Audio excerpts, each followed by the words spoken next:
Oh, sorry. I was just thinking about the Game Awards last night.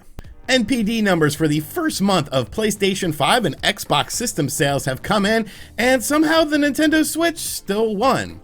And finally, Nintendo's hosting a Game Awards eShop sale right now, and there's some games you might want to add to your collection. What's going on, guys? I'm RGT85. If this is your first time on the channel, welcome. Be sure to hit that subscribe button and hit the like button before you leave. But without any further ado, let's talk about what's going on in the world of video games. So of course, the November NPD, which of course tracks game sales and hardware sales in the United States, was going to be a very interesting story. We had two brand new consoles launching with the PlayStation 5 variety and the Xbox Series X and Xbox Series S variety of systems, and then there was the Nintendo Switch. Up until this point, the Nintendo Switch had been the best-selling system overall in terms of units sold for 23 months straight, so pretty much nearing on 2 years of consecutive best sales for the Nintendo Switch when it comes to all consoles. So a lot of people were very interested if Nintendo's reign was going to be ended, how the PlayStation 5 and the Xbox Series systems were going to do amidst all of the sort of shortcomings that there was when getting these systems into your hands. Well, we finally have the information,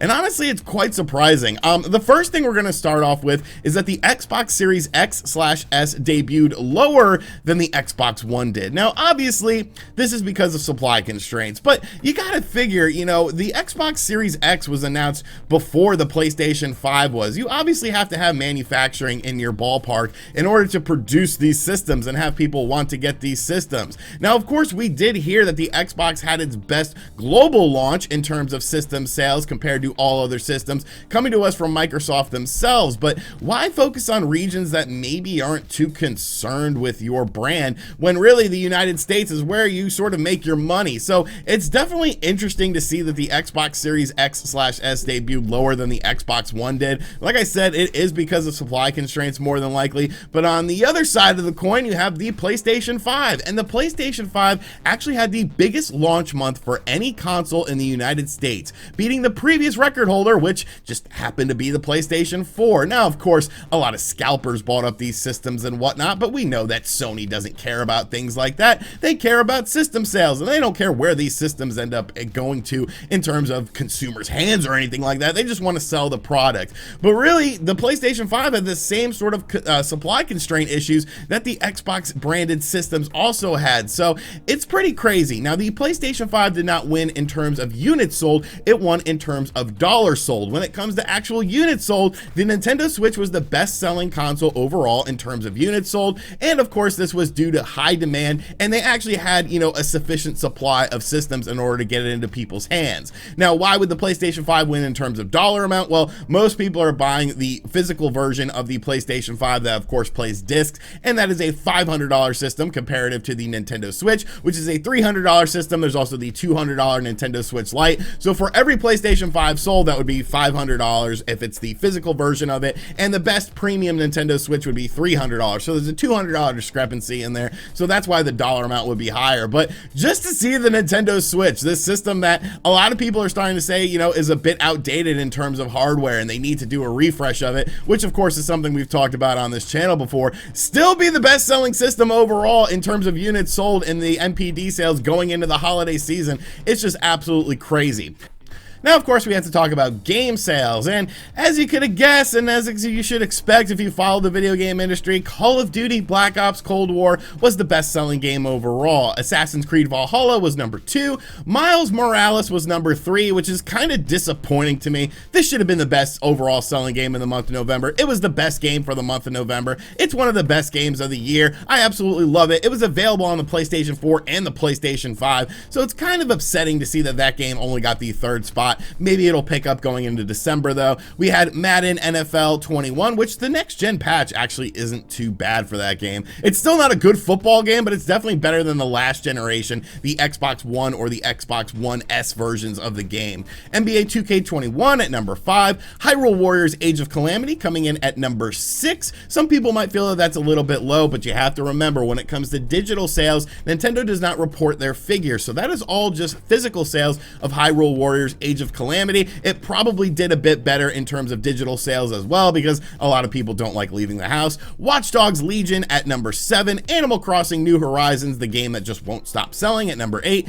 FIFA 21 at number 9, and Demon Souls at number 10. Demon Souls, I regret buying it. Like, I'm not good at Souls games. I don't know why I bought this game. I played it a couple times and I was like, I don't have patience for this. I don't have time for this. I don't know. I don't have patience. I'm a very impatient individual, and this comes out when I play Demon Souls. But overall, it was a great month for video games. It's definitely surprising to see that the Xbox Series X and the Xbox Series S actually did worse than the Xbox One did. To be fair though, there were supply constraints, but obviously those supply constraints didn't really hit Sony, and to see Nintendo, of course, be the #1 selling overall in terms of units sold, just a crazy thing. So let me know in the comments section down below what you think of all this and how you sort of see this going in the future. Can the Nintendo Switch continue its 2-year reign of dominance in terms of units sold, or will the PlayStation 5 eventually catch up to it? And finally, the Game Awards 2020, of course, was last night. I made a video on it late last night. If you did not check out that video, make sure you guys go check out that video after watching this one, and then watch the other video that I made yesterday. We've been making lots of videos here on the channel, trying to keep the content flowing for you guys in the holiday season.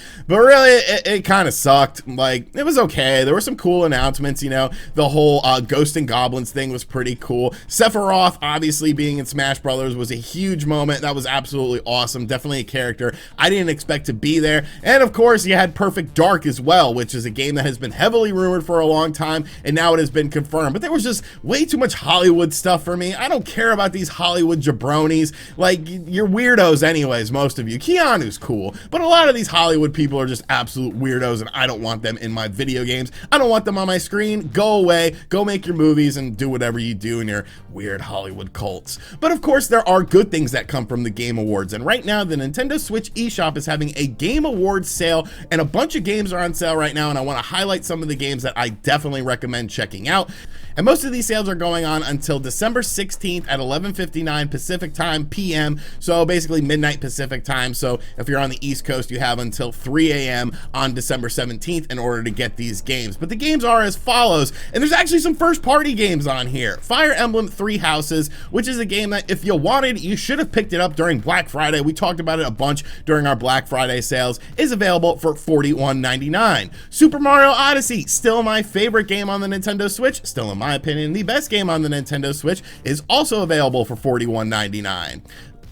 Astral Chain, which is a game that really doesn't go on sale all that much. Maybe it should. It would get a little bit of a sales boost. A fantastic game, though, if you have not played it. Really one of the underrated games on the Nintendo Switch, in my opinion. Available for $41.99. A lot of replay value in that game as well. Really fun. You know, the end boss of the game, that was kind of a pain in the ass, but I really do enjoy that game.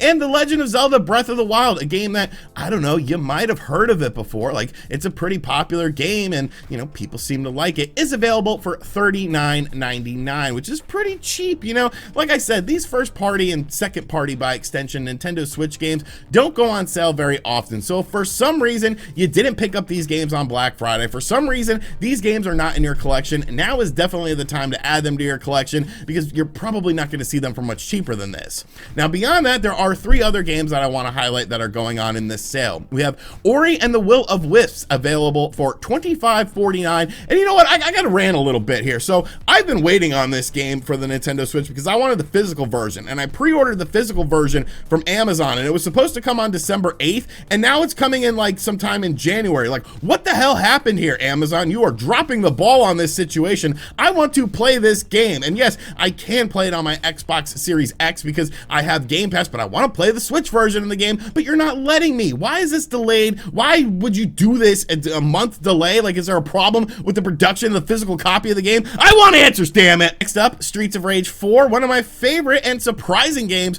of 2020, is available for $17.49. Now, the physical version was on sale during Black Friday, but it actually wasn't this cheap. This is, I believe, the cheapest we have seen. Streets of Rage 4 on the Nintendo Switch, $17.49. If you like classic beat 'em up games, like, I don't know why you haven't picked up this game. It is a super fun time, tons of unlockables, online play, really good stuff, and arguably one of the best fighting games games on the Nintendo Switch that's not like the Street Fighter 30th Anniversary Collection or Smash Brothers by extension, even though is Smash Brothers really a fighting game? Mortal Kombat 11 is available for just $14.99. If for some reason you haven't picked up Mortal Kombat 11, I highly suggest the Nintendo Switch version of the game. They've done patches to the game to improve the graphics. Of course, there's all that additional DLC that you can now get, such as like Rambo and stuff like that. Kind of weird. I'm not buying Rambo for Mortal Kombat 11, but I don't know, you know, my grandma likes Rambo, so maybe it'll be a Christmas surprise for her. She loves to watch those Rambo movies, man. It's really bizarre. But Rambo is in the game now, and you can get the base game for just $14.99. So like I said, some really good deals going on here with the Nintendo Switch eShop. There are some other games on sale, but I haven't played them. Games like Grease,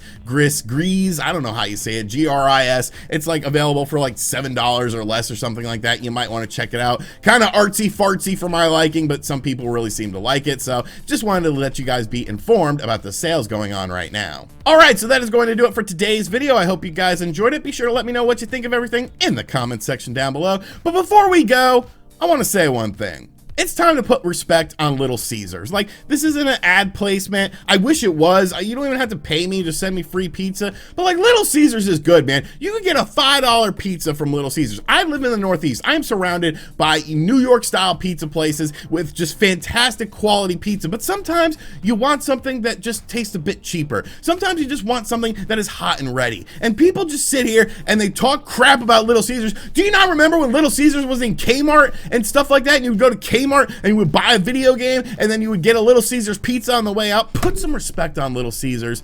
And as always, guys, I'll catch you guys on the next video. Later.